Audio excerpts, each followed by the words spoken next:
Hello and welcome to Macy Cooks.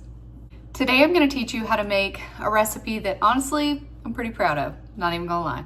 I wanted something that would be a little fun, a little bit different, but still have that comfort food feel, you know what I mean? So today I'm going to teach you how to make my chicken meatballs with brown butter Alfredo.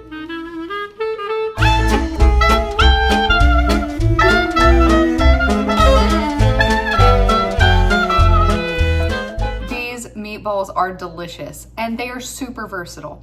You could eat them by themselves as an appetizer. You could put them in like a minestrone or an Italian wedding soup, or with my brown butter Alfredo. Now to get started, I'm going to teach you the meatballs and how to get them put together, and then we'll get them in the oven.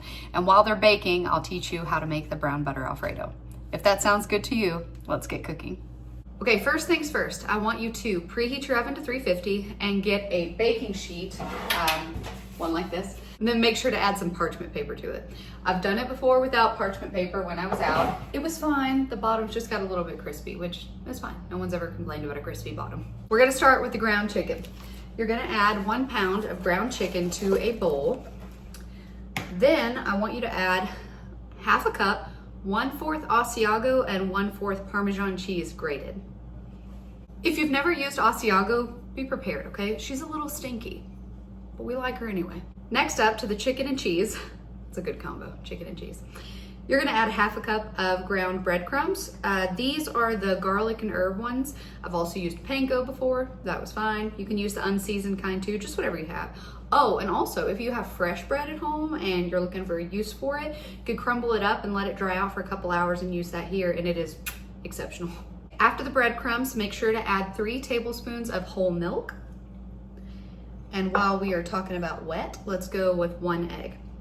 Next up, I want you to add 3 tablespoons of minced parsley.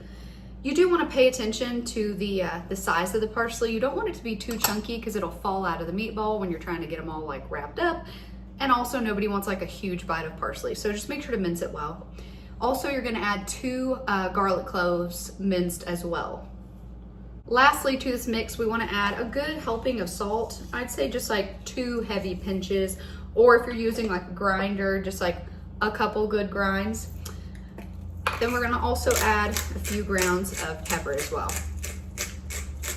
Or just pepper into our heart's desire, you know? That feels right. I got concerned there for a second. I went looking for my parchment paper, didn't think I was going to have any, and I just made the really poor joke about crispy bottoms, and I thought that's what we were gonna have to do. Thank you. I have found that a rubber spatula is the best tool for the job when you're mixing these meatballs. You wanna be able to scrape the sides down and make sure we're not leaving any of the dried bits to the bottom. Also, it's a good time to mention, I think one of the things I love the most about these meatballs is you can bake them ahead and then just pop them in the fridge, you know, like earlier, maybe even the morning before school. Now that we have got it all incorporated, we're going to go ahead and start the rolling process. And this is where I should tell you, okay? They're a little sticky, okay? I mean, it is a chicken meatball. So just prepare yourself mentally for the fact that your hands are going to be a little bit messy. That's not a big deal, right? I will teach you a trick that's gonna make it more tolerable, but if you could just be in the headspace that's appropriate, knowing this is gonna be messy and I'm gonna need to wash my hands afterwards.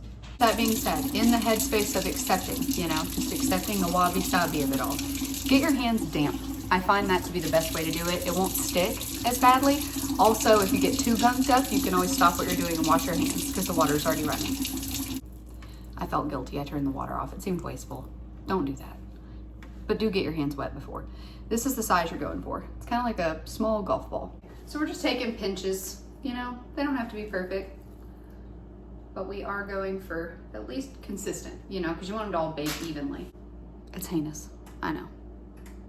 It just occurred to me, some of you may actually be responsible enough to have a cookie scoop, in which case you could have avoided that completely. I've never been mature enough to have one, so I'm a sham. I shouldn't even be teaching you to cook. We're going to place our 19 meatballs into an oven that's been preheated to 350 for about 30 minutes. We are going to temp them. I like to check mine with a meat thermometer just to make sure. If you don't already have a meat thermometer, speaking of, I cannot recommend it highly enough. What's funny about that is I went without one for years and years and years and years, in years and years and was just guessing. And then my mother-in-law asked what I wanted for Christmas, and I was like, a meat thermometer, which was comical, and we all got a good laugh out of it. But funny enough, it's just one of those things I hadn't indulged myself with. I don't know. It wasn't even crazy expensive, but it works great. Game changer. All of my recipes have been so much better, way more consistent. I am plugging this really hard. You probably all already have one. To a skillet on medium-high, I'm gonna add 3 tablespoons of unsalted butter. If you're not already using unsalted butter in your kitchen, I would highly recommend it. The reason is this: you never know with salted butter how salty your food's gonna be.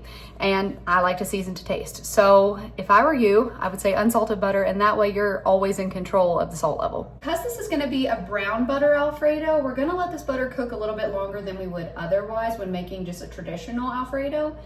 So I am going to get this butter melting, and then once it starts to look like it's popping and bubbling and getting kind of foamy on the top, I'm gonna stir rapidly. And I'm gonna bring you over to see that process as soon as we get there. And since this episode seems to be all about things you can use in your kitchen to make your cooking better, brown butter, all I'm gonna say. If you haven't used brown butter, it immediately amplifies, I want to fly. It immediately amplifies a dish. For example, brown butter chocolate chip cookies. Need I say more? Nutty, savory, salty, sweet, unctuous, delicious. And the secret is, it's really not anything terribly special. It's just the milk solids toasting in the skillet and getting brown. That's all it is. Now, the one thing I want you to remember about brown butter is this. Once it starts foaming on the top like this and bubbling, it's time to start stirring, okay? Because though it's not complicated to make, once those milk fats start toasting, that butter is gonna brown a lot faster than you think. So continually stir, do not stop, do not pass go, do not collect $200. I don't know, I don't even remember the rules. Just keep stirring it, okay? And I'll show you what it's gonna look like. Not stop stirring. And if it looks like it's going a little bit too fast, don't be afraid to turn your heat down. Okay, oh my God, I wish I could have seen that. The pot just danced across because it was wet on the bottom. Okay, here we go, we're there. So I'm just gonna remove it from the heat. That got chaotic. All right, when your butter looks like this, you see those brown toasty bits in the bottom, I want you to add 1 1/4 cup of heavy cream. It is not going to scorch. The high fat content is going to help us out, all right? So don't panic. And then I want you to just start mixing. Go ahead and reduce your heat to low, like all the way down, and stir until all of that nice brown butter bits has combined with the heavy cream. Once we cool it off a bit, and once it's all been combined, we're gonna add in some Parmesan cheese, and that, my friends, is our Alfredo. Mine is all combined now. All of the butter has been incorporated into the heavy cream, and I am going to add small handfuls of my Parmesan cheese. I've got about 1/4 of a cup here. This is really to taste. If you want it to be a little bit thicker, a little bit cheesier, you're welcome to add more, but the main thing I would say is just do it in batches, do it slow, mix it in, give it some love, zhuzh it up. At this point, our sauce is almost done. The main name of the game is just melting that cheese now. So we're just gonna take it nice and slow, stirring until it becomes viscous and thick. You'll know your sauce is ready when you drag your spatula through it and can see a trail on the skillet. I'm not gonna lie to you guys, this Alfredo should come with a warning. It's one of those things that you could eat and just hurt yourself, you know? It's so good. It's nutty, savory, sweet, rich, comforting. It's just amazing. Add a little bit of salt and pepper to taste as well. Some people are real sassy about their Alfredo, and they say that it has to be white pepper because they don't want to see the flakes in it, and probably for a litany of other reasons that make them way more qualified for this than I am. But I'll say this, the black pepper doesn't bother me. Just season it to taste. All right, while we've got our Alfredo simmering and staying warm and our meatballs finishing up, looks like they've got about 12 minutes left. That gives us the perfect amount of time to cook some pasta.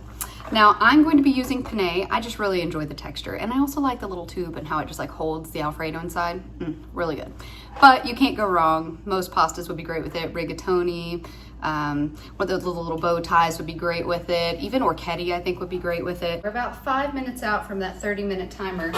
I want to give our meatballs a check and see how close we are. Now, with poultry, we're looking for about 165.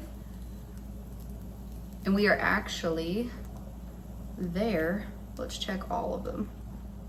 Okay, but not all of them. You know what I meant. Like one of the bigger ones, one of the smaller ones. Just make sure we're good. Yeah, okay, we're there. So we finished up 5 minutes early. Okay, so with our little chicky chicks, this is what we're looking for. Look at that nice little toasty bottom, but not too toasty. It's gonna be moist in the middle. In fact, let me just cut one open and show you. I wish you could smell it in here. They are so good. Savory, sweet, herby, salty. The breadcrumbs make it so, we're not gonna use that word, so juicy. Right fast, I want to show y'all something. With pasta, a quick, easy way to check to see if it's ready. Pull it out of the water, don't burn your fingies. Bite through it, and if it has like a tiny little ring inside or a tiny little stripe of the white, that is that uncooked pasta, that, if you can see it, means it is al dente, which basically just means that it's almost cooked all the way. It's gonna yield a more toothy pasta, which most people tend to enjoy. Quick story time. Stop, timer. Why does everything sound like a bird in your house now? Just quick story time. I know we're running lengthy on this video, but I had to share something. Every time I boil potatoes or pasta, I think of this time that I nearly just injured myself terribly. I was draining a pot of potatoes into my sink and I turned it towards myself.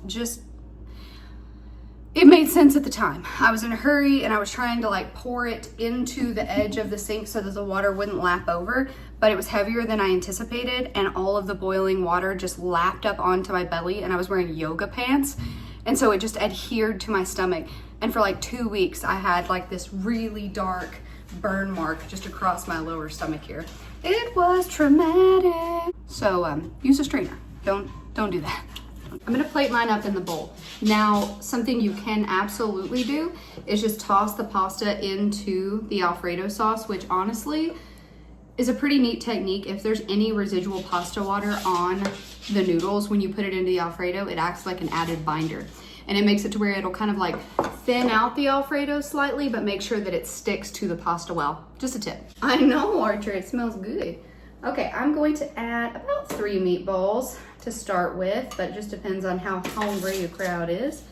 I'm gonna sprinkle with a little bit of parsley, and there you have it. I cannot wait to break into this.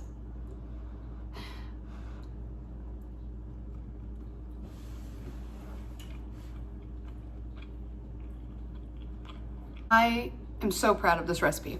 The brown butter Alfredo, the super soft and juicy chicken meatballs, all of that on a nice comforting bowl of pasta. Have you ever cooked something that you were just like, I'm so proud of that. This is representative of me, okay? This pasta, this is me. This is me hugging you. Anytime you make this, just know you got a hug, okay? Because that's what this is a hug in a bowl. Please make this. I'm imploring you. If you make anything off my channel, please make this.